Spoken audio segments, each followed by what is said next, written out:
On the other side of it, could you also walk us through a case where the absence of a valid will caused avoidable hardships? Indeed. And this is again because how the importance we do not understand during our lifetime.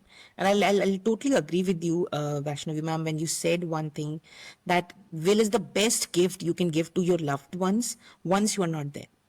So, and another case, it was a 54-year-old businessman. And believe me, 54 is generally considered to be like, abhi to we are on the ekdam prime of our business and all those things. But he died in estate. And when I use the term intestate, it means that he died without making a will. His wife, son, and parents. Now, there was a dispute over the property claims, and as a result of which people tried different mechanism.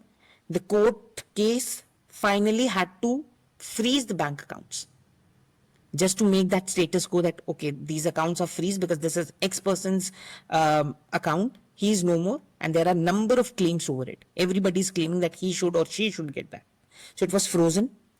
The court case nearly dragged for three and a half years, and the worst part, the legal fees for all these courses were nearly or more than 10 lakh rupees. So you see in the previous instance that we discussed, within 30 days, everything settling, every component being distributed in that particular way, and their newer generation is also taking that thing easily. While in the second case that I discussed, an addition burden of court cases with the court fees and all those things, because there were four parties, four different lawyers, their fees, all those things, and the biggest thing was time, where we saw less than 30 days, 45 days things getting settled. In the other case, it was more over 3 years, 4 years, where only the court case was being taken on to.